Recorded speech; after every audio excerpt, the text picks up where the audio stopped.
the LCQs have happened and they absolutely delivered on the hype. Really excited to get into this. First, let's set the scene though. Here are our seeded PBs for all of the runners in the LCQs. You can see Charizite, Coolison, Mellow, Olive, pretty clear top four. And then there's really a bunch of like Izota, Y2 around that seed six, but we're thinking, Chess has PB potential, Axo has huge PB potential. Let's see, in this week leading up, what's going to happen. And honestly, it was pretty underwhelming from specifically those two. Chess only got like a 30-second PB, and that was with should say that was with a panel softlock investment. That run should have been a low 230, maybe even sub 230. But the fact that he couldn't get another run on that pace did have me just a little worried. And for Paxo, he only did one run before the LCQ. It didn't PB, and I just don't think that's the right way to go about it. But let's see how he performed in the race. Now, our story in the LCQ actually starts with Gamer Olive, number 4 seed, coming into it, who, maybe it's a factor that she was playing at like 5 a.m. her time right now. But as we get into this negotiations, it starts pretty normally, but things start to go wrong when player 2 gets pushed off of this button by the droids.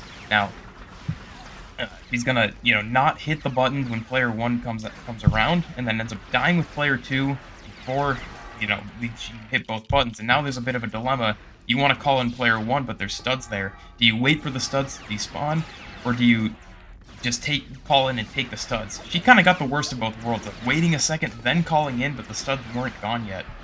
But now, after this drop and warp, she's gonna have TC with some extra studs she has to drop, but TC will not get targeted by the droids. You want to switch off to a Jedi. She doesn't do that, and that's going to cost her a lot of time and actually put her in a very surprising last place coming out of negotiations. Moving on now, we have Charizite, the only runner here to attempt God Fraud. Let's see how it goes on lap 1. Just a little bit too far to the left here, I believe, to miss, the height boost. Doesn't get any progress out of bounds, but thankfully for him, able to, get back in bounds. You don't have to beat Savolba this lap. It's really not very punishing. It's just the, few seconds you took to attempt it. And that gives Charizite one more chance on lap 3, where if he can get lap 3 God Fraud, he's still going to come out of this level way ahead. And here's the attempt. It's going to go much better. You see that height boost. And the rest of this, the out of bounds movement on lap 3 is much easier. So it's going to, Charizite's going to nail that and still take a pretty strong 30-second early game lead over the likes of Coolison and Chess that are right on his tail. Now, first big disaster of this run came from Appleman, someone I was pretty excited to see, but this maybe he's a little outmatched, especially with these, all these sub 230 runners in it. LCQ 2 was more his target, but you're going to see him die here without a respawn on this bridge, and he's going to just drop out Obi-Wan. Let's go do mobile strats, one player box skip. And then he changes his mind, and I'm really disappointed he did. I would have loved to see him try that. But also, having this indecisiveness, he's going to have to go all the way back. He can't just call Obi-Wan back in. So he's, doing the full backup, forcing this staircase. Really tough time loss. And it does get worse. I mean, I don't know how this feed 2 out of bounds even happened, this transition skip. But unfortunately, on the out of bounds movement, he's just going to take a jump straight into the vent. And that pretty much eliminates him in the context of this race. The LCQ 1 was never really going to be a strong one for him, so it's good that he's getting all this out of the way now. Some of these lower-seeded runners did do quite well here. I want to shout out like Staunch.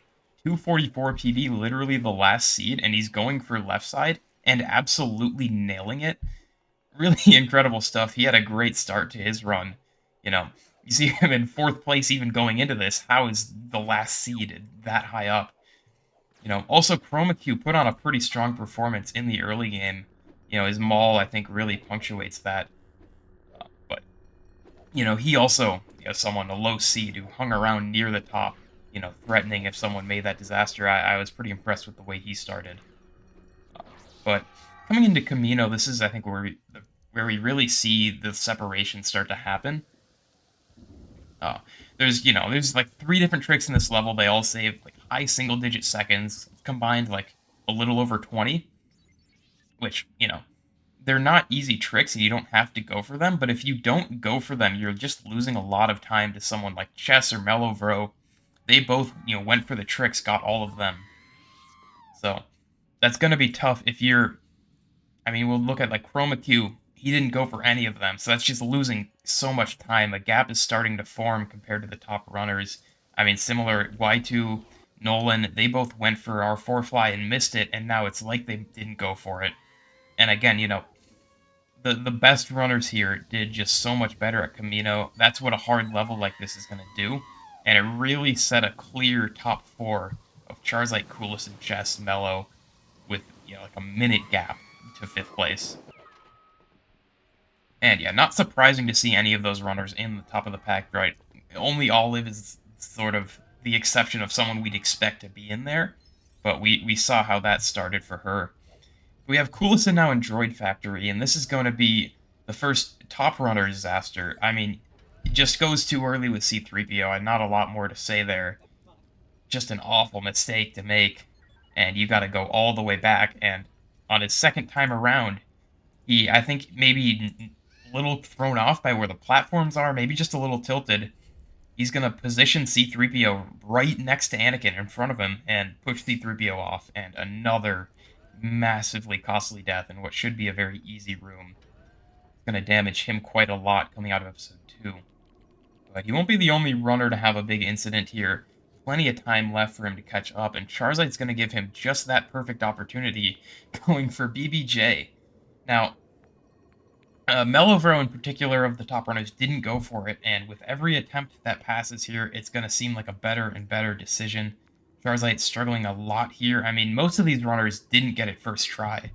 I think like Coolison and Chess took a few tries to get it, but a few tries is still basically saving time.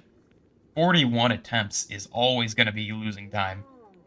I mean, this is just a crazy meltdown from Charizard. He has a couple of problems here. I mean, a lot of these he's just he's not spacing his jump enough, right? You're trying to get distance under that tube before you get your second jump and your slam. Charizard's just not really doing it. I think, you just get in the wrong rhythm, and it's hard to break out of when you can just spam attempts so fast on this trick. It's really bad. And I mean, these attempts go on for quite a while, but he is going to get a little bit of a gift from Coolison, who's going to make a couple of bad mistakes on this right side quicksand too. Again, these deaths are very punishing because you just don't get a respawn point. It's a longer respawn time also on the quicksand. Yeah, pretty tough scenes for Coolison. Gonna put him basically back even with Charizard, and I think the community owes left side quicksand 2 a pretty big apology seeing this. Now fast forward to Spaceport, we got Chess trying Fry Skip. Now, Chess obviously, very veteran runner, but a lot of the game is different. So there's a lot of tricks that he's actually, much, much less experienced with than everyone around him. It's a pretty weird dynamic where we have, a top runner because he's so good at, 1P2C and some of these older tricks, but he just is not experienced enough to know backups for something like this happening.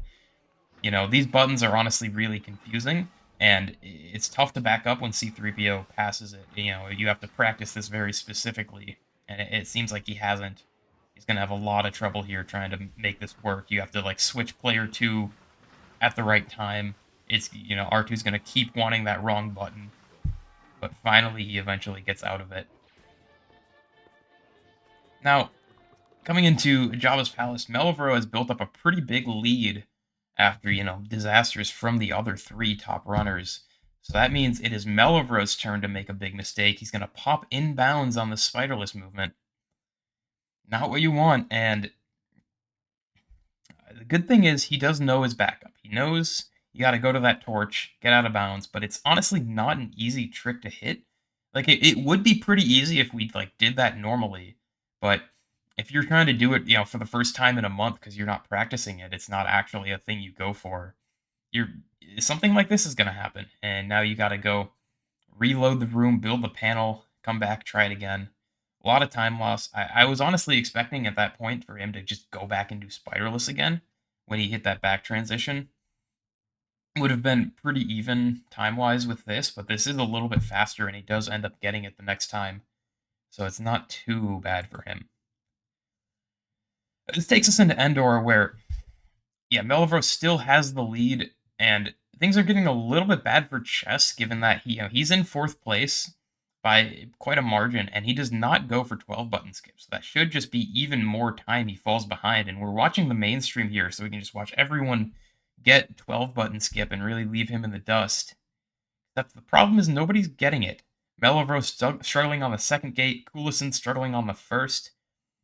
In Melo's case, I think he's like not holding the right angle. He's kind of bumping into the invisible wall before he clears it. That's my read on it. I don't actually know how to do this trick, so it's I can't say for sure.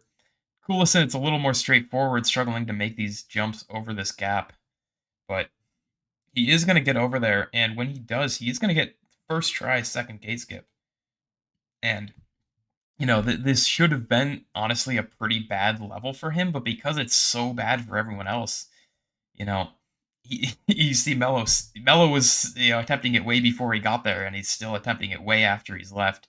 It's actually very good for Coulison. And yeah, Charizite and Chess here. Charizite a little bit of trouble, not as much as Mello. Chess not going for the skip is going to actually really benefit him, similar to Mellovro on PBJ. Chess, by not going for it, is just going to like completely pass someone who has been here attempting it for like 2 minutes. Just really interesting at this level to see someone just so stuck on a skip, and it's not the first time in this race we've seen it from our sub 230 runners who are supposed to be the favorites. Yeah, I mean, this is really bad for Melivro. It's going to put him pretty far behind, and it makes you wonder if some of our runners from behind can catch up. We've had Gamer Olive off to that bad start, has climbed part of the way out of that hole into 5th. The problem is that this is respawnable ground right here in front of the bunker, and this super jump is not going to work. Now, I think a lot of runners, and what I do is I try to land like right on the very edge of the top of the bunker. That gives you a chance to kind of change direction, and you don't set your respawn at the very edge. Gamer Olive is just trying to like jump over and fully clear that, but you can't really turn around and get safely on the ground when you do that. So it makes the jump like a little precise. She might just not know that you don't get a respawn up there. I'm not really sure. Maybe this like fast. It honestly probably is a bit faster to do this, but it's maybe not worth the risk. And I mean, that mistake, it wasn't too costly, but there were a couple of other mistakes in this Endor that just made it really a missed opportunity to get up into the top group. And to contrast that, actually Nolan is the one runner to really take advantage of everyone above him failing. He's going to come in with a not perfect, but still very clean and definitely saving time with his 12-button skip. So he's going to come up, he's going to be basically tied for 5th after this level, and within a minute of that top 3 spot. Nolan, honestly, he's on a really good pace. I think at this point he's like 3 minutes ahead of his PB. He didn't seem like he was going to be a threat in the LCQs, but suddenly he's actually looking very strong. Now, coming into Jedi Destiny, I want to give another shout out to Appleman, who I thought he was mostly dropping the mobile strats, kind of learning all the PC stuff, really taking that more seriously, but he has not apparently gotten rid of all of it, and I'm happy for that. We're going to see one player ultra kill, and he just absolutely nails it. I mean, this trick looks incredibly hard, and to see him just kind of effortlessly pull it off like this is really funny, and like, apparently he just thinks this is easier than the stuff that we PC runners do, I guess. Yeah, no other explanation for it. Now, yeah, Nolan in that top 6 position, looking pretty close to the leaders, but that is going to slip here in Chancellor Super Jump. Has, a couple of misses, sort of runs the gambit of common ways to mess this up. It's not that many misses that he has, but, each miss can be just so costly on this trick. It takes a long time to reattempt. It is going to put him, pretty far behind Olive now, and this is really the moment where he comes out of contention of qualifying in LCQ 1, but there's very much a sense that if he can keep this pace up again, if he can repeat this pace in LCQ 2, he will have much more of a chance than anyone thought. All right, this takes us to episode 5. We have our group of top 4 runners all very close to each other. The only real separation is Coolison in front, and he's going to extend that lead even further with this great boom skip. And our other runners are not going to have such an easy time. Melovro is going to miss it, and he's gonna get it on the second try, but that's still some time loss. Same thing for Chess. He doesn't get it on the first try. And for Charizite, when he misses it, he actually ends up reattempting, or he ends up not attempting it a second try. He's just gonna push the turnstile and move on. Which honestly is a pretty good decision because you can't get stuck here. It only saves like 2 seconds to get it second try. And he doesn't lose any time to attempt it once and then not go for it. So I think this is like pretty responsible decision making by Charizite. Either way, great news for Coolison, all these other runners missing. Another piece of good news for Coolison is going to be Melovro on the hill roll, missing 2 buttons with Han, and he just doesn't know how to back it up. I think Melovro didn't even run before we did the 1P2C on this hill, because you totally could have done the old strat after missing the button with Han of, using Leia to get those, like, 2 buttons, die on the hill, respawn up top, get 2 more. That would have been much faster than this Walk of Shame that Melovro ended up doing. Yeah, now up into Falcon Flight, and things are only going to get worse for Melovro here. I have synced up all 4 of these runners from the very frame they entered the boulder room, so we can see exactly the effect of this RNG on them. And on the left side of your screen, you're going to see a couple of good boulders. They're moving slowly, but they are, rotating in a way that's going to show all of the targets, and Chess and Charizite are going to get out of here pretty quickly. On the other side, it's a little tougher. You have just an incredibly slow-moving boulder, and right here, Melovro is going to get trolled so hard with the boulder turning away from him. Coolison's out, Melovro still stuck in here with the worst boulder of the group, and he's the one who needed the success the most, being in 4th place. So he's going to be pretty far behind. Gets a little bit of a gift here in Dagobah Button Skip. Charizite takes a little spill into the drink. And Chesswiz didn't even go for the skip. Another, new skip that he doesn't go for. There's a few of those between, this CSJ 12-button skip. A lot of stuff Chess is yet to implement. And, saving time to both of them is going to give Melovro a chance back into this race. But it's also going to put Coolison even farther ahead. And coming into this CCT, he doesn't need anything great. He just needs to hit all the tricks in a reasonable time. And he's going to get that in DV1. He's going to get that in DVT. He's going to have a little more trouble in CCT on DV3. But he will eventually land this. And, his lead is not too destroyed. He's going to still have the commanding lead into Bespin. As for Chesswiz, he comes in 3rd place on the bubble. He's going to have a pretty good CCT other than DV1. Now, he's doing this on keyboard, and I don't know why that is. I don't know. I've always found it much easier on controller. I know some people have always been doing it on keyboard. I think that's, like, mostly phased out. But Chess, an old runner showing it in another way. But he does eventually get there. It's not too bad. And, he's going to nail these other tricks. He's going to be just fine going into Bespin. And, yeah, this will put him into 2nd place. As for Melovro, he was in 4th. But with a pretty good CCT, other than, one or 2 DV3 misses. Look, nobody had a perfect CCT. But this is a pretty reasonable in comparison to Charizite, who did not get DV3 first try or second try or 3rd. Charizite's going to be here for a little while, and this is a big problem. Coming into this level, Charizite, Chess, Melo were all insanely close to each other, only about a 10-second gap. So, even though Charizite was in 2nd, he's going to fall all the way to 4th, and by a pretty considerable margin. With every missed DV3, is just only more time he has to make up in Bespin. And at this point with Modified GTF, it's hard to know if there's going to be enough, because there's just one less thing people are going to mess up. Nobody's going to miss Modified GTF. It's just so much easier. So you're really relying on someone either missing the trigger or having a disaster on bridge skip. And I mean, it remains to be seen if either will happen, but Charizard is not in a good position coming into Bespin.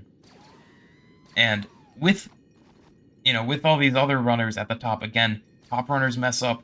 Look who's right below them, who gets to benefit. Gamer Olive, first try DV3. Now, here's Coolison's line on the GTF, and you be the judge for yourself if you think he was too low, because chat was not liking it. So, Coolison, he had the big lead. Otherwise, this Bespin was great. First try bridge skip. It just comes down to, does he get the line? Does he get first? And he does have it. Coolison takes first place. He will be advancing to rung 6. As for who's going to join him, we had Chess in second place, but he's going to falter a little bit on Doorclip. That's going to pull Mellowbro ahead of him. And Mellow, no suspense here about his line. He's just going to come into bridge skip, has to hit the trick, and he's completely safe. And just like Coolison, Mellowbro nails it first try.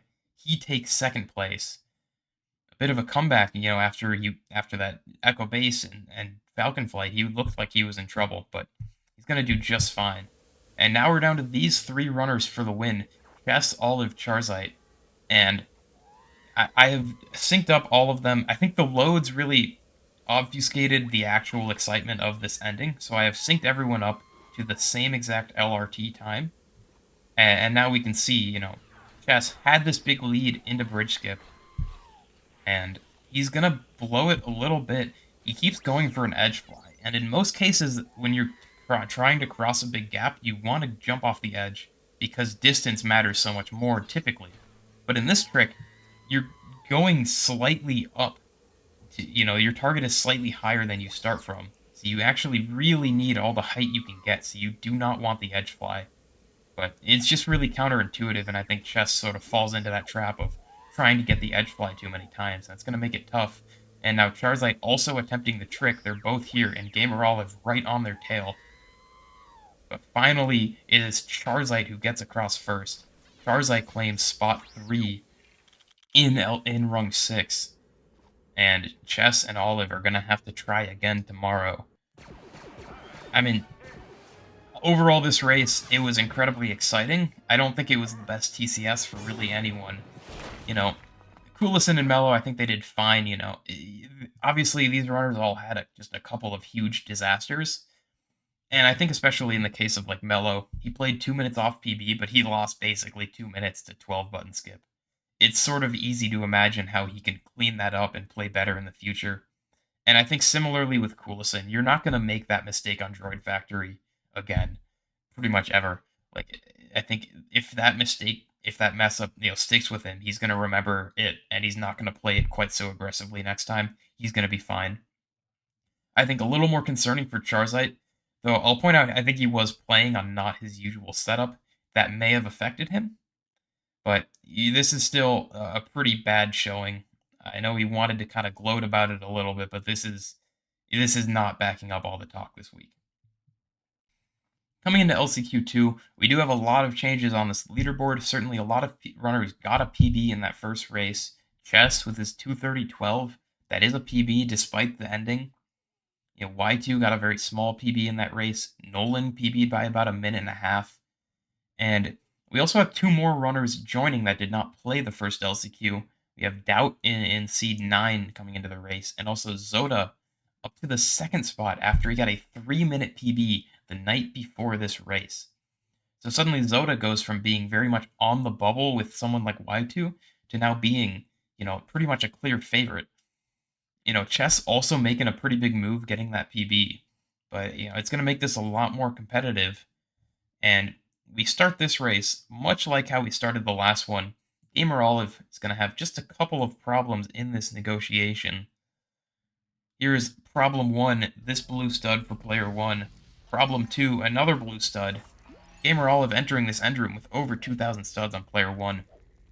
And you can't clear those all with 1 death. You have to either, take an extra death early on, and that's very slow, or you have to try to bring those studs to the end, shed them later, and that can be very risky and lead to a disaster such as the one we're about to see. Now, losing all those player 2 studs is good, But off this warp, player 1 is going to switch to TC, but player 1, we just saw last time, won't get targeted by these droids, so she's going to switch. But now, the studs explode everywhere. Both players have studs now. And Qui-Gon is just sitting there in the back. Olive really probably should be switching to Qui-Gon, but with TC, and now TC on one leg, that's a pretty long way to go. And again, player 1 leaves the MTT to maybe try to switch with TC, but that's just gonna put her like away from the ending again and pick up more studs on both players. This is just a disaster. And again, TC needs to die, but the droids won't target him. Finally, she can get rid of the studs. But this one is like a lot worse than the last one. This is a 252 negotiations for the favorite coming into this race in a do or die situation. It's a really bad start. Now, speaking of bad starts, we actually have Appleman off to a very good start in his negotiations. Somehow gets first place by a full 5 seconds. You know, really impressive 1-1. We get some of the like early game degens out of here, and anyone's game at the start. But that ICS miss is going to put him right back to the back of the pack, unfortunately. Now, coming into pod race, I unfortunately do not have footage of Zoda's pod race. That is significant because he lost about a minute. And I don't know why. I don't know. I can't show it because I don't even know what happened. But that is a huge setback for someone in the top of the group. Now, what I can show you is this Chroma Q pod fraud, where he is going to either not start moving left early enough, or he's going to maybe think he's not going to clip in bounds and he presses right to overcorrect. Either way, player 1 is not where they're supposed to be. They get kind of pulled towards the track a little bit, and that's going to cause the cutscene to not trigger when it's supposed to. And there's just very little time to react, and when the cutscene ends, he is backwards. And you have to restart the level. It is essentially a race-ending moment for Chroma Q, who had a pretty good LCQ 1, especially early on. He also got a PB, I believe, like a 2-minute PB in LCQ 1. Does not live up to it here. Unfortunately, this is just going to take him out. We have kind of similar moments for a couple other runners. I'm going to bring up Staunch here, who had some trouble with left side the second time around. A trick this hard, it's crazy to see a runner of his level going for it. It would be a much crazier thing to see him get it consistently. So unfortunately, this big time loss is going to, start him down a path that he can't really recover from. And also, I'll point out Doubt here coming in. He's going to have a pretty bad time in Theed 1 off this bridge. Honestly, Doubt, his PB's at 239. When you're looking at a couple of runners who have sub 230s, it's going to be really hard to compete. But, I'm glad he came out and tried. He's a very new runner. I don't think he hasn't had the time to, get good enough to compete with them, but I hope he sticks with the game. Because, assuming there is a next ladder league, I can absolutely see him qualifying for it and doing quite well once he has more time to get good at the game. He is honestly, his improvement has been impressively fast, and I think he deserves at least some recognition for that. But yeah, back into Theed. Gamer Olive coming in, going for theater clip. Not many runners at this level do, so if it's successful, it's a big chance to save time on some of these, mid-tier runners above her and get back in that leading group. Unfortunately, not going to get it right away, and then this little pillar is going to blow up, and big problems happen. Power-up's going to run out, and at this point, he just decides everything is working against her. She's just going to go back and grab R2, and that is a big time loss. Certainly, you can still go for theater clip in this situation without the power-up, without that pillar there, but the setup is just not as uniform. You might want to kill these droids first, and that would take a lot of time. Really a no-win situation that Olive got herself into, and pretty bad feed, all things considered. Coming into Junland, we have a clear top two. That is going to be Chess and Y2. A full minute lead for these two over the pack, though. They are very close with each other. Problems are going to start to come up, though. Chess, on slow force, pops inbounds. And Chess does not know the EJP man strat. He's just going to be going for full satellite jump here. That turns it into like a 20-second time loss, not getting slow force. And Y2, it's going to be much the same story. Pops and bounds. Does take that death. I think he would get the respawn that lets him try it again, but kind of decides after, that at this point he should just do the safe thing and continue forward. Now, this wouldn't be that bad normally, but they are going against the inventor of Slow Force in Zoda.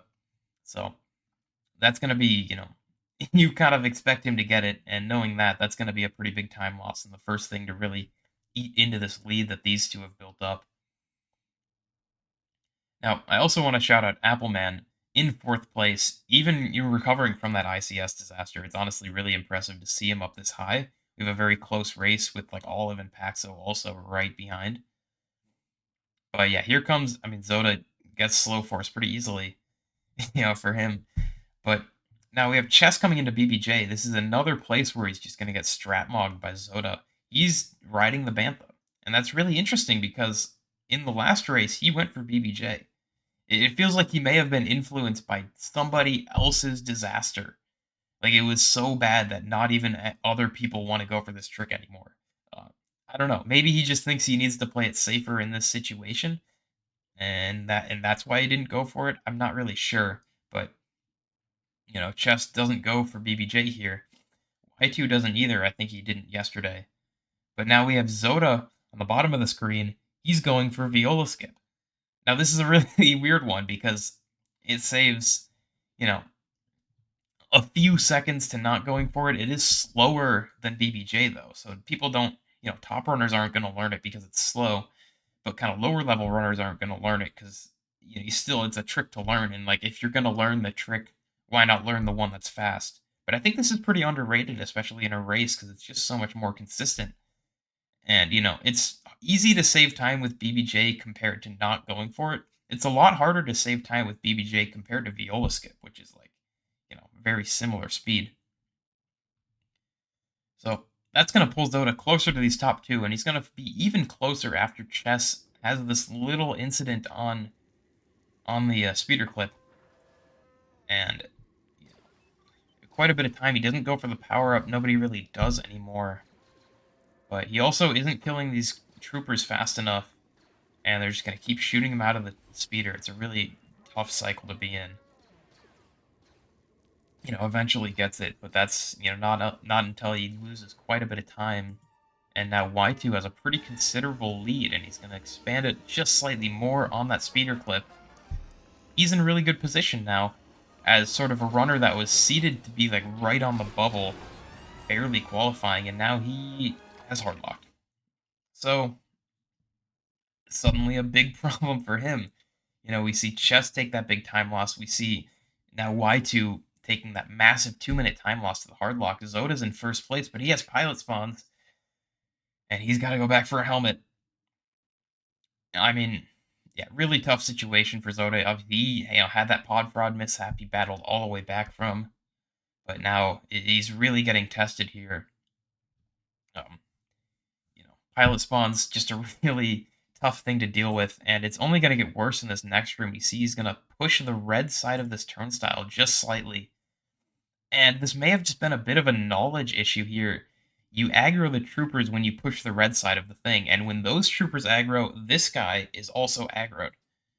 So when you see those guys aggro, or if you touch the red side of the turnstile, you need to just go use the helmet dispenser. It de-aggroes everyone, and you're fine. Zoda doesn't do this. He gets, that one aggro turns into everyone in this room shooting at him. He's not going to keep the helmet, and now he has to go all the way back, and it's a pretty big time loss. Compare that with the pilot spawns. This is a real disaster of a princess for Zoda, who had just gotten into first place.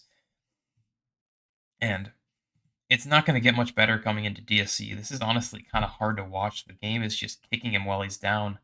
He does get out of bounds for trash skip, but he's going to pop right back in, and he's going to have to play the room normally. Honestly, it's really tough to see Zoda making these mistakes. After he gets that PB, you suddenly think he's just such a strong runner, and like if he makes the ladder, he can make real moves there. But this just happens, and is your one chance, and it's really slipping from his grasp as we speak. I don't know how much the time zone affected him here. Obviously, he lives in New Zealand. This race is like incredibly early in the morning over there. That may have been a massive factor in why he's playing so poorly. Maybe not though. Maybe it's just the nerves of the race. The one chance he has, he was busy. I think he had work for the other race. Decided not to use his pre-record because he wanted to save it, knowing that he's from New Zealand and will probably need to use it later in the ladder. But the unfortunate part of that is now this leaves him with just this one chance, and when things start to go bad, they start to go really bad. Here you're going to see him on the backtrack. He's going to put Han on the panel like you do, but this Stormtrooper is going to push him off of the panel. But Chewie's the one doing the movement, so Chewie's the one you're looking at. You don't notice Han getting pushed off the panel. So when you go to, you press the button to use the panel, but the panel doesn't activate because you've been pushed off of it, and he doesn't realize that. He thinks the door is open. Has to go for rip more skip again. He's going to lose his helmet again. It's really, really bad here on the Death Star for Zoda, and that's basically going to take him out of it, unfortunately. Now, another runner that didn't have the best time here on DSE is going to be Nolan. He also goes for trash skip, gets out of bounds with it, I believe. And he coming up on the end of this movement, he is going to just be a little too far forward, not get in the transition. And now he's got to back it up. Does he know how to play the room? And the answer is unfortunately no. When he goes back to get this helmet, has to do it a couple of times, he forgets to pull the lever. So he's just sitting here. Where's the grapple? Where's the grapple? Oh yeah, I have to do this. I mean, even coming into this level, Nolan was not on the same pace today as he was yesterday. It was an uphill battle to qualify regardless, but I think this is really gonna cement him as not making it into the ladder, unfortunately. I do gotta say, though, I'm pretty impressed with some of our other runners around his time range. Appleman goes for trash skip. He nails it. He was already, hanging around closer to the top than anyone would expect. And this is going to put him even higher up. He's going to balloon to, like, 4th place after this one. We're on a pretty serious Appleman watch. And as well, Gamer Olive, with that huge couple of time losses early, does battle all the way back. She's going to get trash skip, and she is going to rocket into 1st place after this level. Now, one runner I really haven't had a chance to mention is Captain Paxo. He, in the first LCQ, he was on pace for a PB, ended up missing it because he jumped in bounds too early and after box clip. But he's someone who's been putting together a pretty nice run today. Certainly, he is someone I expected to do pretty well, at least like a week ago I did, and then, the week goes by, he doesn't do runs, he's just still sticking to his practice. And it starts to get a little concerning. You wonder, if he's doing his first run in the LCQ, is that going to go so well? And, the first one didn't, but this one's going much better now that he has that run experience behind him. And certainly he is going to take advantage of the mistakes from the likes of Nolan and Zoda to really move up the boards. And he's going to be in contention as well coming into the late game. Now, after that DSC, Gamer Olive takes the lead. And coming into Jabba's now, she's going to go for this auto dropout. And that's going to prove to be a bit of a mistake. The auto dropout is kind of interesting here because it's, when it works well, you feel like, how could anyone ever miss this? It's just, you do the movement, it's basically the same. But, I mean, this out-of-bounds movement is honestly pretty tough. You just don't really see what you're doing, and that makes it hard. And so I think the auto dropout, just making it a little bit harder, probably not worth it for the little time it saves. You can see, even when Olive drops out manually, you just don't see where you're going. It's hard regardless. So, 3rd time is going to be the charm, even with the auto dropout here. But that is going to pull Chess now into 1st place. Now, I did hype up Paxo a little bit earlier, though. Unfortunately, it will not quite be enough to get the win here. You're going to see a couple of target shots right after the target goes off screen. Those are going to be blanks. And Paxo is going to lose a bit too much time in this core to recover from. I think, honestly, like, if Paxo had done things differently, he could have had a much better time here. And by that, I just mean gotten into doing runs earlier. It depends on what his goal is, though, because if he is specifically focused on the ladder, he should have been doing runs sooner. But maybe he just cares about the leaderboard and the tournament's just a side thing. And in that case, it's completely fine to have a more long-term approach with the practice. And I think eventually it will pay off in terms of PBs. I think we're gonna see him getting like a sub 230, which I know is his goal. He's gonna get that pretty soon. He's certainly capable, but this LCQ was just a little too soon for him.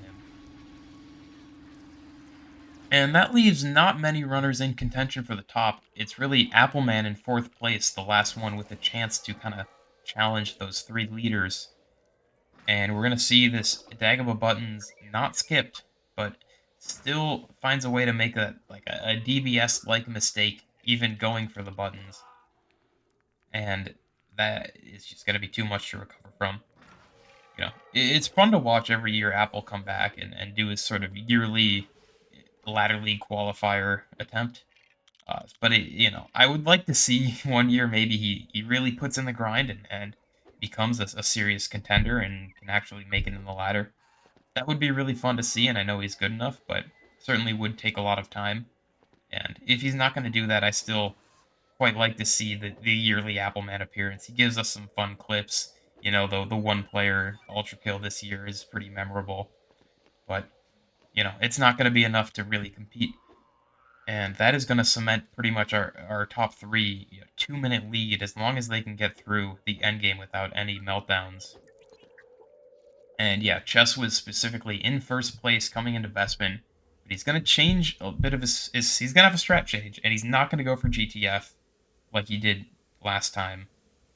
Now, I think you see that little emote he hits on the fountain. I think that's because he knows that if he just does this normally, he's completely safe. I don't think he's like giving up on the trick entirely because, he had a bad experience with it. I think he just is deciding in this case to play it safe because he knows he's perfectly safe to qualify without it.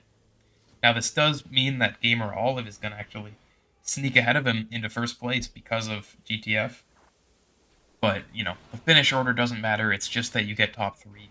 And Chess is going to make it into top three. Gamer Olive gets the win. And Y2, coming back from that hard lock, gets a small PB and a big victory in the LCQ. I think these LCQs went just as well as they possibly could have. Certainly on a production end, we weren't perfect, but I think it didn't take away from the enjoyment of the race at all, so I'm still pretty happy with what we did there. Certainly having an 11 or 10-person race from a production end is an incredibly difficult thing, so I think we did the best we could in those circumstances. But for the race itself, it was incredible. I mean, that ending of the first one is insane. The second one still gave us incredibly big swings in the mid game, and I think it just could not have gone better. I'm really happy with this qualifier format, and I think we're going to be using it going forward after how well it went here. It's hard to know specifically if this is just because of the format or if we got lucky this time. You can imagine a world where maybe Coolison doesn't make that mistake on Droid Factory, and he's just way ahead in first, and like Charizard doesn't do that on BBJ, and Charizard qualifies easily. We don't have the same drama, but it also I can see it being like an incredibly likely thing when you get runners of this level who are good enough to be good at the game, but not good enough to do anything well consistently. I think when you get a lot of runners like that, you're just going to have so many people. Somebody's going to do something crazy at any moment. And that's really what we saw in this LCQ. Super fun time. Glad we had this format. All right, predictions. I want to talk about predictions. So, I'm going to be making all of my predictions here. But we have some new formatting stuff to talk about before I can do that. Now, first of all, we have the website. And shout out to Flaming Laser. All of these predictions are now going to be made on the website, which is, big improvement. You can come back at any time and see what you picked. You can come back at any time before the race starts and change your picks. The weekly races are just as simple as ever. You just come onto this races tab, click on the winner, you can see the point value. It's all very simple. The other slightly more complicated thing is going to be the placements. This is the replacement for the picking exact seed of the runner that we had before. A lot of complaints about that, and I agree. It was very like all or nothing. This one's going to be a little more I think a little more skill based. So what you see is every runner has a line set for them. Zach, it's 1.5, Waz at 10.5, etc. Uh, and you're gonna pick if you think they place in the ladder better or worse than that number. And we're specifically looking for ladder placement. So the playoffs don't matter. If Zach gets the 1 seed, if he wins week 1, gets the 1 seed out of the ladder, but then loses in the first round of playoffs, he might finish 8th in the tournament.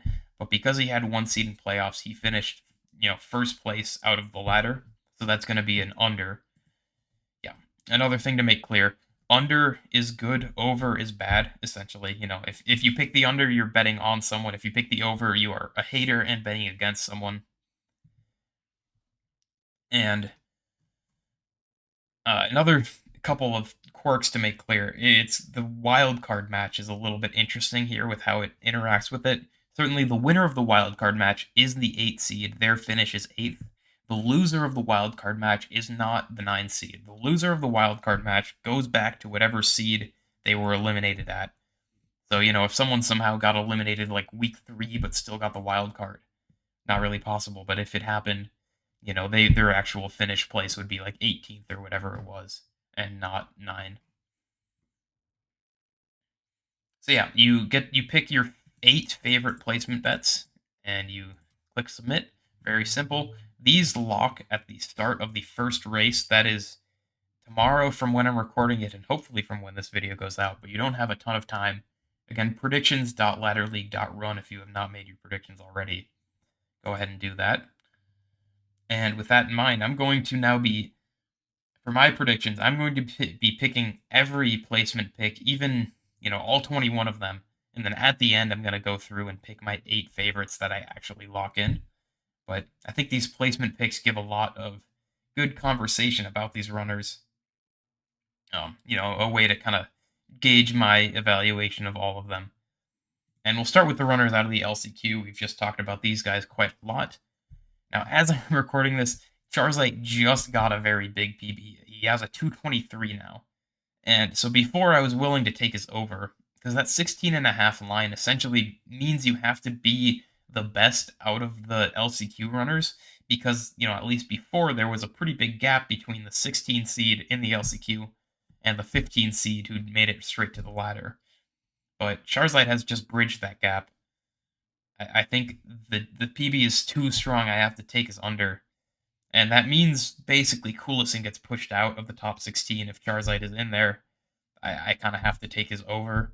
And Melivro is a bit of an interesting case where he has a little more leeway. I wanted to believe in him because I think he's a little more consistent than the runners around him. But there's a bit of a numbers problem for him as well. This 17.5 number means that if he has to get make it to week 3. If he makes it to week 3, he's fine. And so basically he would have to get eliminated in week 2 to go over. But I do think that's the likeliest outcome. He is favored to get last place in this race now with Charizard's PB, and Coolison also got one recently. And also, even if he gets second, he has a chance of getting leapfrogged by someone like Chess or Olive. That would also put him in the bottom rung. And in that bottom rung, he has to face one of Colton, Phantom, or Quasar. And that is going to be, I think, too steep of a hill to climb. I feel like I'm forced to take his over after Charizard's PB. For the LCQ1 runners, it's kind of a weird situation where I think this race is like very close. It could just as likely go in basically any order. Now, for these runners, Olive and Chess at 19.5, this is just a question of, do they win the race? If yes, then they get under. If they don't get first, then they're over. So I actually am taking both of their overs. Now, I do think one of them probably wins, but because Y2 is also a pretty strong runner, he has enough of a chance that, like, I wouldn't say Chess or Olive are 50% plus to win. They're pretty close to each other. Y2 has a strong chance. It's more of a 40-40-20 situation in my mind. And similarly with Y2, while I do think he is the weakest of the 3, he's the likeliest to get last place, I don't think that is an over 50% outcome. So I'm taking Y2's under, which hits as long as he doesn't get last place in this race. Certainly at the very bottom and the very top, it's sort of hard to set an even line for the over under because like there's a big, it's like pretty likely that like Y2 gets specifically 20th, so it's like we have to go on one side of it, and either way it's going to be skewed in one direction or the other. But what I'm doing with these LCQ2 or these LCQ2 qualifiers is I am basically taking the option that hits if they get second place. So I have two chances for each of these to hit instead of three. I certainly would not take all three of these together in my actual predictions because now it's like forcing Y2 to get first, and that's like a pretty specific outcome I don't want to go for. But generally, I think there's good value in taking the more outcomes when you have three runners that are so close to each other. And yeah, with that behind us, we have 15 new runners to introduce, and we'll start from the top. Zach, number one seed, the world record holder. He just simply is the best, and I can't. There's not much else to say about him. He has the best PB. He also has the best potential. He could get a 215 any day, and it wouldn't surprise me. He is just really good. I think his race consistency is there. I guess there's some question like he didn't do the last ladder league and he didn't do great at the first one, but like he played three races and he won two of them. It's like completely fine. And he was not really even playing this during playoffs of last one. This time I think he's going to be much more committed. I think this is a chance for him to win his first ladder league. Now for his over under line, 1.5. This is just a question of does he win his first race? And I believe he does. I am taking Zach's under with some confidence there. Now, moving on to Dragon, we have a runner who has really shocked the world this summer, getting the first world record from a non US runner in years. The first one to take record from Zach in quite a while, to be honest. He is a really strong runner. He practices a lot. He's really good mechanically. There's really not much to hate about Dragon. The only thing is that the last time we saw him in a tournament, it honestly wasn't great. Even though he got that fourth place finish, he was honestly just lucky that the runners in front of him didn't play their best. I don't think his performance specifically was that good, but he comes into this tournament a completely new runner, has a chance to completely rewrite that narrative, and it wouldn't surprise anyone. Now, as for his over underline at 2.5, I think that is just a little too steep. The problem is, so if he wins his first race, he hits the under. But if he gets last place in that race, now he's in rung 2, week 2. He can't get the 2 seed, so that's an automatic over. And I do think with Zach being such a strong favorite, it's likelier that Dragon loses than that he wins that first race. And if he gets second, now he has to get first place in a race maybe with like him, Evan Bricko, or something like that. And I think he's probably less than 50% to get first place in a race like that. These runners below him are still pretty close to him. So for that reason, I think that the 2.5 line is too steep. You have to take the over on it, in my opinion. Moving on to Jared, our defending champion and the only runner to make the finals of both ladder leagues. Jared, obviously very good at the game. He has just an incredible top speed. His potential is immense. I would say his PB being a 217, he did get that recently, but there was a really long time where he had that same 218-35 PB, and it makes me kind of wonder how he was stuck there for so long. I think consistency has always been a bit of a question for Jared. I mean, we saw it in the first ladder league. He had a lot of meltdowns and stuff. But it's been 2 years. He's a very different runner now. There's a chance for him to start to flip the script. I mean, certainly his last ladder league was actually very good. He got into playoffs as the 2 seed. He wasted no time. He didn't have this soul like every other week a Bestman meltdown or something like that. He was much better, and he was able to win the league off of that. So I think he will be a pretty strong contender this time. At that 4.5 number, it's a little bit tough to say. I think he certainly will have a couple of chances in the first rung within those first 4 weeks to get it. I mean, that first one is up against Zach and Dragon. It's going to be a very difficult ask, but he'll come back later into rung 1 against maybe like Evan Anorak or like Dragon Bricko or something, and that'll be a little more doable. but I think I am going to take his over just barely.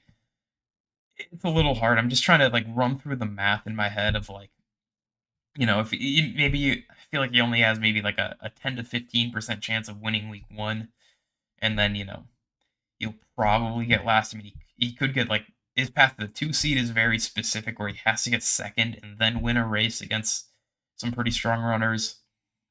Um, I think really he's gonna have two or three chances in rung one, but I think he'll be in my mind the underdog by a little bit in those races. So I'm gonna take his over. I think he gets in with maybe the five seed. It's very close for him. Next up, we have another ladder league winner. This time, the season one winner, E Roadhouse. I mean, we all know how good he is at just everything in this game. His any percent time isn't quite up to standard yet, but it's pretty close. And he has not been back for very long. He hasn't done any percent like since Ladder League season one, pretty much until this one. But yeah, just like a lot of other runners, he's coming back to make the in-person playoffs, and he certainly will be there. With whether it's with the top seed or not, we'll have to see. But I think he's just more consistent than everyone around him. Looking at the 3.5 line, I am going to take his under because I just think he is so likely to be in that rung two week one race, or that week two rung one race, and I will favor him there. And even if he doesn't make it, he's got another chance in week three rung one. Sort of no matter what happens, I think he'll end up in that race, and he's got two really good chances to get a top three seed. I think he completely deserves a top three seed, and it would be cool to see Zach one seed, Evan two seed, collision course for the grand finals. Something like this could be a really good narrative in playoffs. Next up, we have Anorak, a runner who has sort of been on the rise lately. One of the few people playing sort of over the winter, getting his PB down to now join this group of elite runners, be in the same tier as them. That's pretty impressive. Very knowledgeable runner about a lot of little technical tricks and stuff. Kind of knows just how every skip works, it feels like. 6 CGs, that's the second most of any runner. And that's sort of where that manifests, right? Because he just knows these like little intricate things about some of these levels that other people overlook enough to get the CGs in these levels. He's great at a lot of things. His past tournament performances have not been so good, but he, similar to Dragon, comes into this one as just a completely different runner. So I think we can see him do a lot better. That line at 5.5 gives him a lot of chances to hit the under to qualify early. I think I, I think it's very likely he gets one of these seeds qualifying out of the ladder somewhere in the top seven, and I think more likely than not he's going to do it under 5.5. Again, a very close line. I really could go either way on this one, but I think the under is smart just because he will have several chances in rung one, and by the time you get to week five, you've cleared out a lot of the good runners.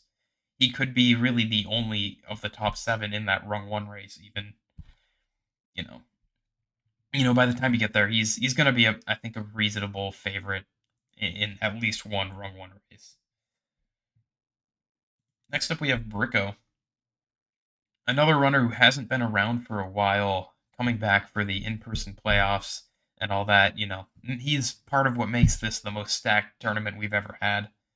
Hasn't played a tournament since the second pre-ladder league tournament.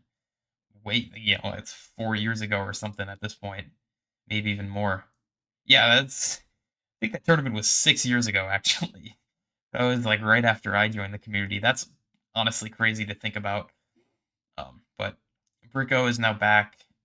I mean, I can't say anything about his tournament performances, but he's looked pretty good in kind of no resets and races he's done so far. We know he's a great runner. He has a really high potential.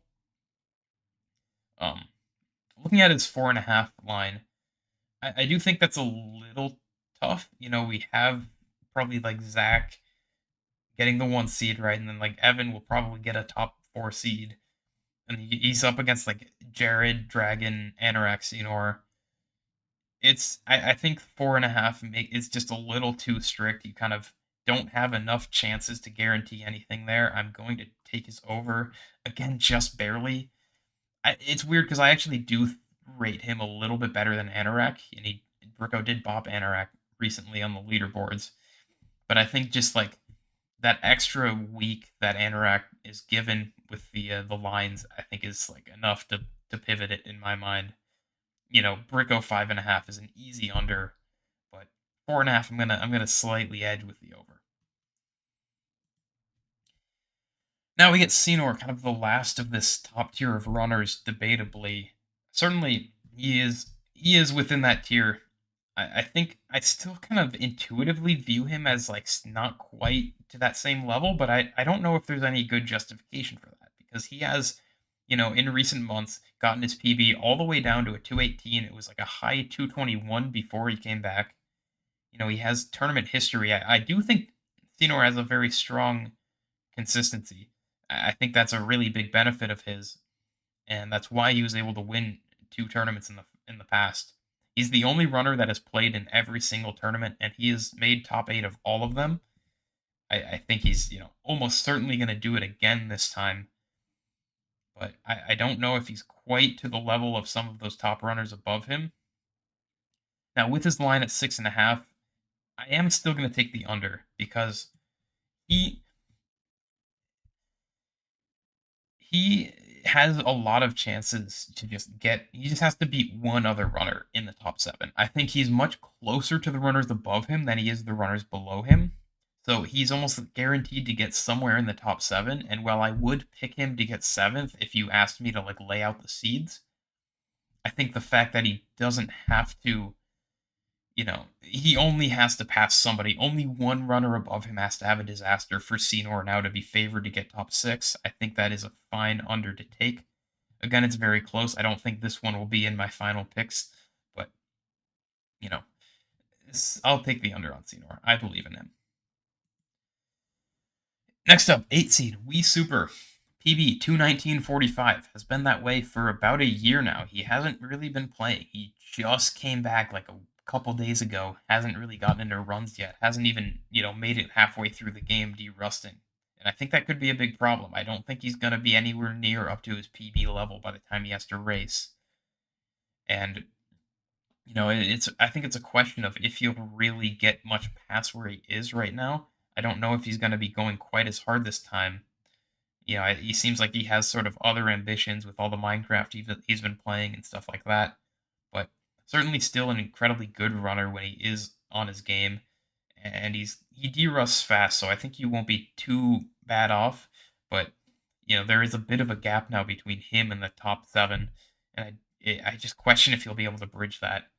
Um, I think 8 seed is like a very accurate reflection of his skill, and I think that is sort of his path to top 8. It's going to be through the wild card match. He can get there either on average or on best time. I think he'll probably have best in both if he is in the wild card spot. But Justin has never won a tournament before, and I don't think this will be the one to change it.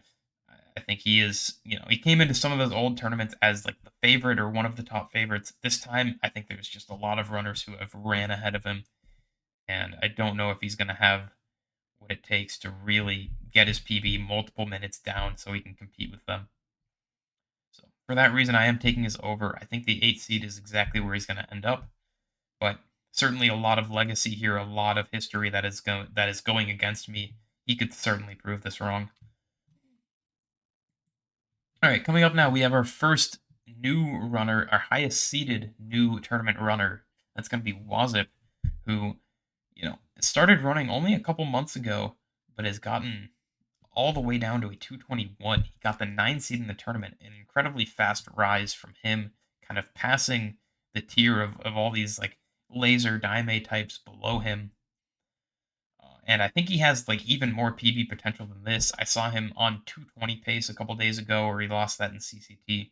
I think he's been on a few runs like this. Seems like he has a very good mentality when it comes to finishing runs. I've seen him do a lot of no resets, and that's something I like to see.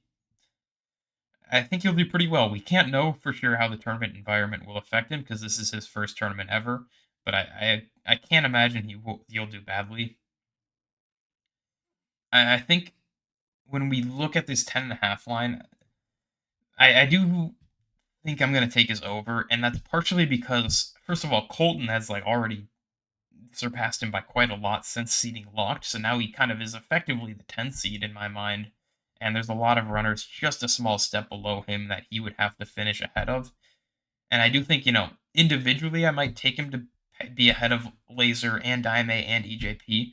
I think to kind of parlay all of those, which he would maybe need to get the 10 seed, is just a little tough. So I am going to take his over, but a very close one. This will not be in my final 8 predictions for sure. Moving on, we have Flaming Laser, a runner who did pretty well in the last ladder league, getting to playoffs. He's been around the Lego speedrunning scene for a little while now. Very good at every game he touches. Hasn't done a TCS run in a while, and that is really my only concern with him. He's practicing, he's getting back to it, but it seems like his practice has just been doing episode 4 a million times. So, 5 other episodes in the game. I hope he can come back and learn those in time. Certainly, like Laser has the potential to be very good. It's a question in my mind though of like, will he be ready for his first race? Because if he's not, you don't need to win that first race for ladder positioning. But if you have a really bad time in that first race because you're still a bit rusty, that's going to reflect very poorly on you for the wild card. Because, most likely if someone like Laser would get the wild card, it would be on average instead of fastest time. And, he isn't, if he's not getting a good time in every single race, that's going to hurt his average quite a lot. That being said, I still think on the 12.5 line, I'm going to take his under. That is more of a reflection of where I think he's going to be in a month. And I think in a month, he's going to maybe even be a sub 220 runner. I think he'll be, fully derusted, a lot of practice that'll start to pay off. But I have concerns about him in the short term. Seed 11 is going to be Daime, very good runner as well. Didn't have the best ladder performance last year, getting 11th. A couple of pretty weak races for him, but I think overall he is a very good runner. He's had a lot of practice. He has the ability to optimize, a very hard level in Theed. Like that is having CG in a level like Theed, I think is especially impressive because that level is just so like movement intensive and difficult.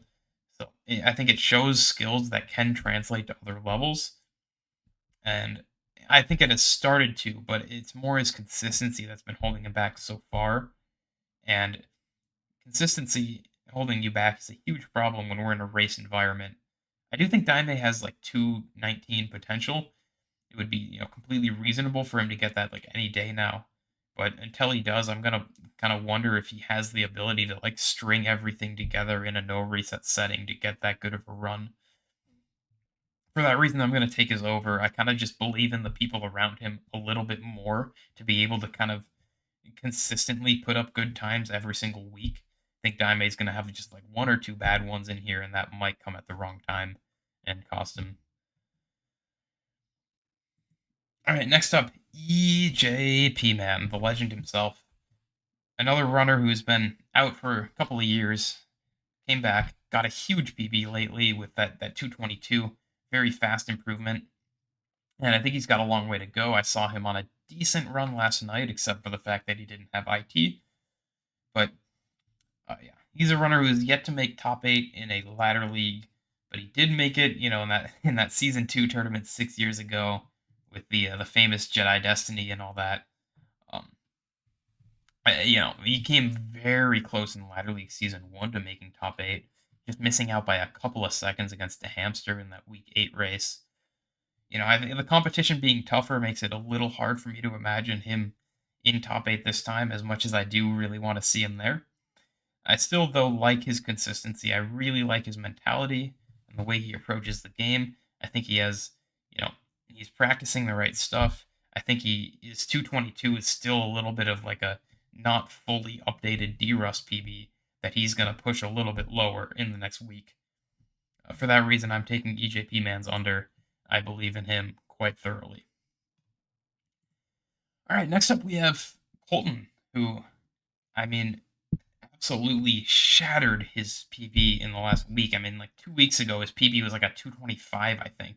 He was, he was like maybe gonna have to play the LCQ if things went against him. But instead, he has absolutely destroyed everyone around him. He has a 219 now. He is in 10th place on the leaderboards, ninth place among ladder league runners. It's a really an incredible rise. Someone he's playing in his first tournament, and I think he's gonna do pretty. He just has to do well in it. He has to overperform his seed because his PB has already destroyed it. I think when we look at his line, I think like when you try to evaluate how he's going to do in the tournament, you have to think about consistency. And I don't know if he has it. We haven't seen it. I don't think he does a lot of no resets. I think he has sort of a streaky approach to the game that when it goes well, he's getting a 219. When it goes poorly, we haven't really seen that. Seen how bad it can be. I am going to take his over on the line because I just don't know if he's going to have the wrong run at the wrong time.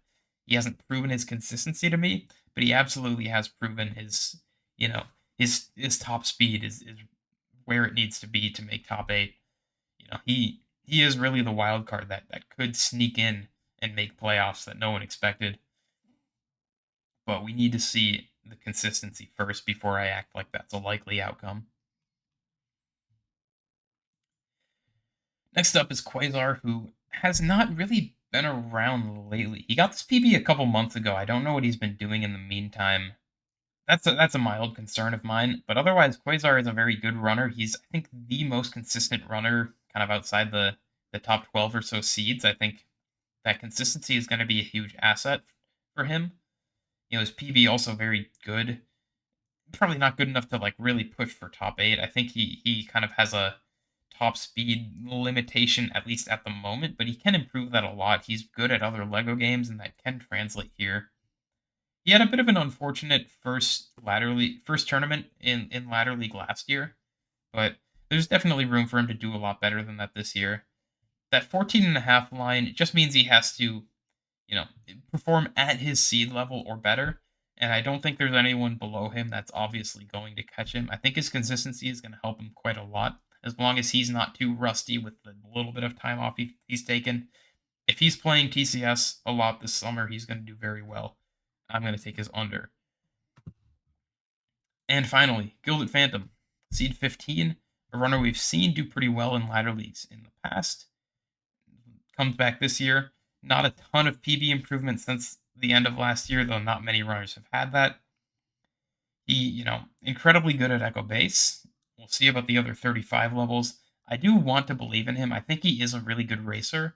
The problem is that 14.5 line just makes it so like he has to outperform his seed. He was kind of an impossible runner to place coming into it because there was a big gap to the runners below him and a big gap to the runner above him.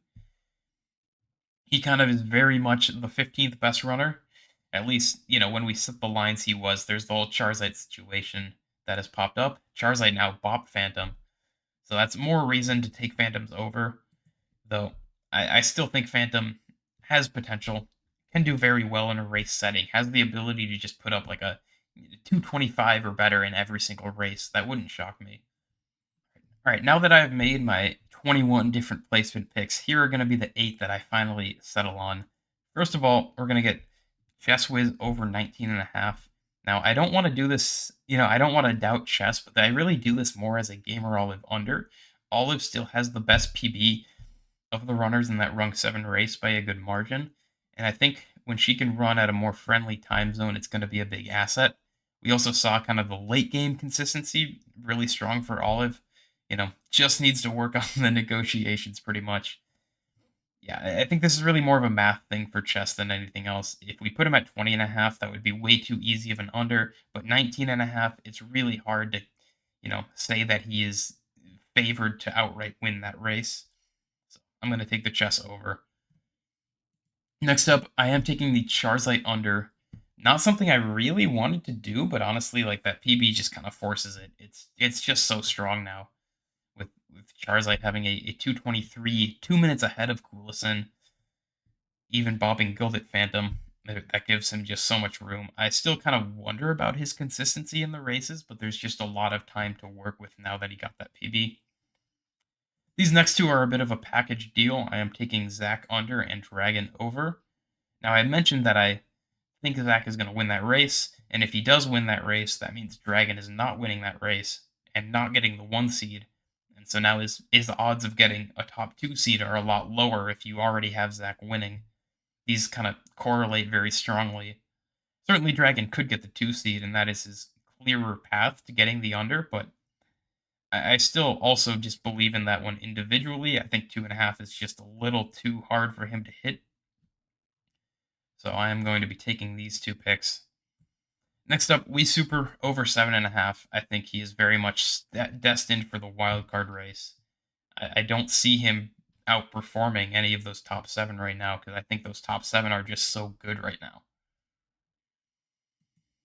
Next up, I'm taking Flaming Laser under 12.5. I think by the time this becomes relevant, by the time, week 4, week 5, where he might be facing elimination, I think he'll be a very strong runner at that point. And I think that'll make this a pretty easy hit for him. He doesn't have to do well now as much as it would help for this, but when he needs to do it, I think he'll get there. He's done well in races in the past. I believe in him pretty firmly here. And next up, we have another kind of package deal with Quasar and Phantom, where there's probably the top 13 are pretty clearly above them. Which one of them is going to get 14th? If Quasar is getting it, then Phantom isn't, and I do think Quasar is going to get it. Kind of hard to set the lines for these two because they're pretty separated from the runners above and below them. Now, Charizard getting that PB worries me maybe a little bit on the Quasar under, but I still think Quasar is better and more consistent and will do just fine there. And it only makes me more confident about the Phantom over. And with those in mind, let's talk about weekly picks. I've kind of talked about most of these races, most of these runners, so I think I can get through this pretty quickly. I picked Zach to get under 1.5. I think I have to be consistent about that and take Zach to win this race. He is just a lot better than everyone else. Hopefully, people catch up by the time we get to top 8. And for week 1, rung 2, we have a bit of a special new segment here, the Jar Jar Lock of the Week. And I'm going to throw this over to Mikey, who's going to make this pick. Hey, welcome to Jar Jar's Lock of the Week for week 1 of Ladder League. I'm going to ask Jar Jar what he thinks about all the matches in week 1 and what's his one lock of the week here. All right, what do you think, Jar Jar? Him? Well, he says E Roadhouse is his lock of the week for week 1. Why is that, Jar Jar?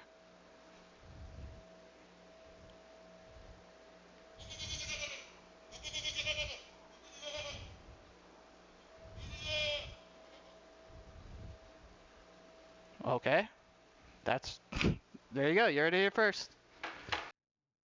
And the big man himself has spoken not only on this race, but on sort of this ongoing Evan versus Zach versus Justin GOAT debate. Jar Jar says Evan is the greatest of all time. And who am I to doubt Jar Jar Banks right now? I mean, I think I agree with him also. I think maybe not on the GOAT debate, hold on, but on who's going to win this race, I think I agree. I think Evan, very strong racer, very good runner. I had a lot of good things to say about him before, and they all still apply. I will be, in sync with Jar Jar on this one, taking Evan to win this race. Moving on to rung 3, I think this is one of our kind of less. I'd say we have a pretty clear favorite here, given that Justin is just coming back and Wazip is 3.5 minutes behind Senor. Senor should really run away with this. You never know, but I think the odds are like telling me that I should go for someone else to try to chase points, but I believe in Senor firmly enough that I think 1.61 is still plenty of points to get for taking him.